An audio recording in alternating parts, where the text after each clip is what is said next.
নমস্কার, সনাতন ধর্মকথা চ্যানেলে আপনাদের সবাইকে স্বাগত। আজ নল ও দময়ন্তীর কাহিনীর সপ্তম অংশ শুরু করব। দময়ন্তী সদাগরদের জিজ্ঞাসা করতে লাগলেন তারা কোন পথে যাবে। চেদির রাজ্যে যাওয়ার কথা শুনে দময়ন্তী তাদের সঙ্গে সঙ্গে চলতে লাগল। তার মনে হলো যে হয়তোবা এই পথে গেলে রাজা নলের সঙ্গে দেখা হতে পারে। সদাগরের দল সমস্ত দিন পথ চলে একটা সুন্দর সরোবরের ধারে উপস্থিত হলো।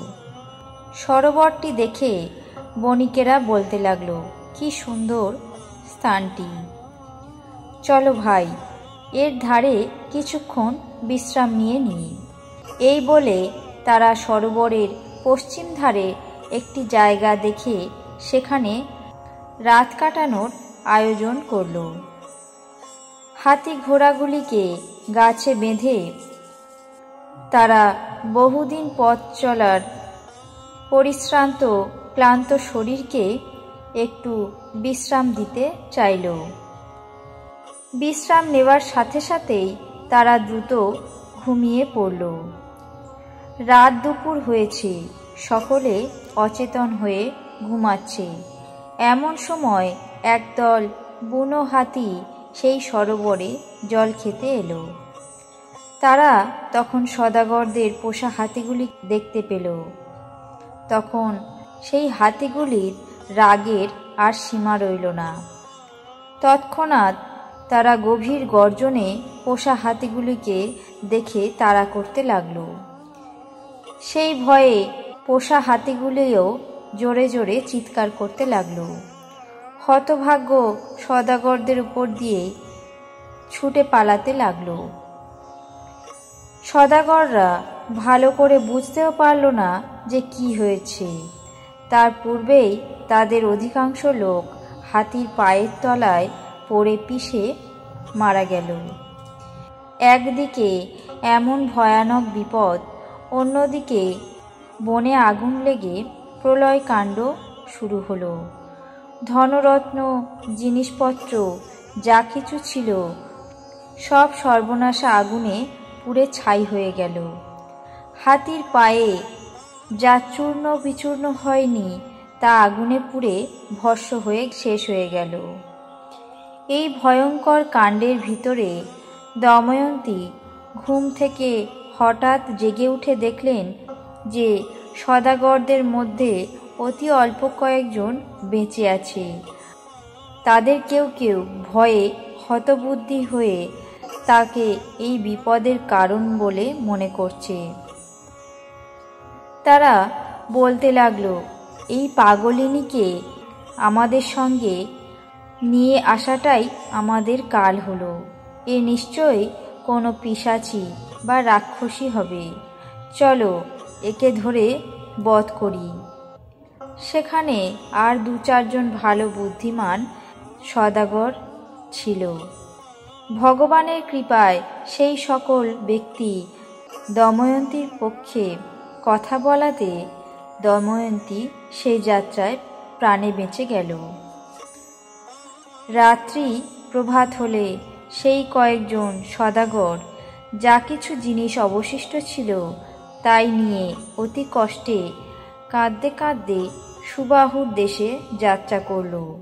দময়ন্তীও তাদের সঙ্গে চললেন। তারা যখন সুবাহুর নগরে পৌঁছালো তখন সন্ধ্যাকাল। বালকেরা তখন পথে বেড়াতে আর খেলা করতে বেরিয়েছে। দুঃখিনী দময়ন্তীর মলিন ছেঁড়া কাপড়, ধুলায় ধূসর শরীর আর এলো চুল দেখে তারা মনে করল বুঝি পাগল। তাই তারা হাসতে হাসতে দময়ন্তীর চারদিকে ঘিরে দাঁড়ালো। দময়ন্তী যেদিকে যায় বালকের দলও সেদিকে যেতে লাগলো। এমন করে দময়ন্তী রাজবাড়ির সম্মুখে এসে উপস্থিত হল। সেই সময়ে রাজার মা বায়ু সেবন করার জন্য ছাদে উঠেছিলেন। সেখান থেকেই তিনি দময়ন্তীকে দেখতে পেলেন। দয়ায় তার মন গলে গেল।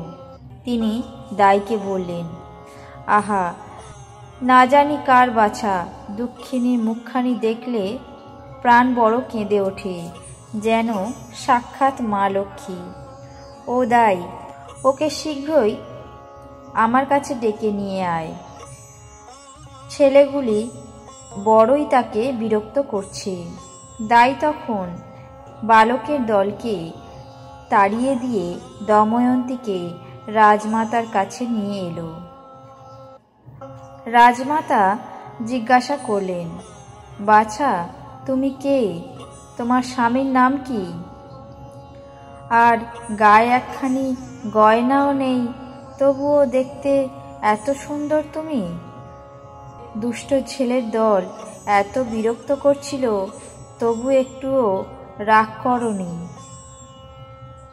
দময়ন্তী বললে, আমি রাজার কন্যা, দুঃখে পড়ে শৈরেন্দ্রীর কাজ করতে প্রস্তুত হয়েছি। আমার স্বামী পরম গুণবান, আমাকে বড়ই ভালোবাসে। বিয়ের পর কয়েক বছর আমরা বড়ই সুখে ছিলাম। তারপর আমাদের কপাল ভাঙল। পাশা খেলায় রাজা সর্বস্ব হারিয়ে আমাকে নিয়ে বনবাসী হলেন। এই হতভাগীর দুঃখের শেষ তাতে হলো না। একদিন রাজা আমাকে বনের মধ্যে ত্যাগ করে কোথায় চলে গেছেন। সেই থেকে আমি তাকে পাগলিনীর মতো খুঁজে বেড়াচ্ছি। এই বলে দময়ন্তী অঝোর নয়নে কাঁদতে শুরু করল। রাজমাতার চোখ দিয়ে ঝরঝর করে জল পড়তে লাগল দময়ন্তীর দুঃখের কথা শুনে। তিনি তাকে বললেন, বাছা, তুমি আমার কাছে থাকো, তোমার স্বামীর খোঁজ আমি করে দেব। হয়তোবা ঘুরতে ঘুরতে তিনি এখানেই এসে উপস্থিত হতে পারেন।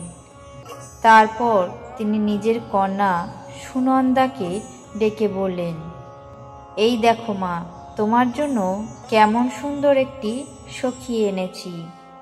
তোমরা দুজনেই একই বয়সী, একসঙ্গে থেকে তোমাদের বেশ সুখে সময় কাটবে। সুনন্দা একবার দময়ন্তীর মুখের দিকে তাকিয়েই ছুটে গিয়ে তার গলা জড়িয়ে ধরল। তারপর থেকে সব সময় সুনন্দা একখানি হাত দময়ন্তীকে জড়িয়ে রেখেছিল। আজ নল ও দময়ন্তীর কাহিনীর সপ্তম অংশ এখানেই শেষ করছি। বাকি অংশ আগামী পর্বে পাঠ করে শোনাব। আপনাদের কেমন লাগছে তা অবশ্যই কমেন্ট বক্সে জানাবেন। চ্যানেলটিকে সাবস্ক্রাইব করবেন, লাইক করবেন, শেয়ার করবেন। ধন্যবাদ।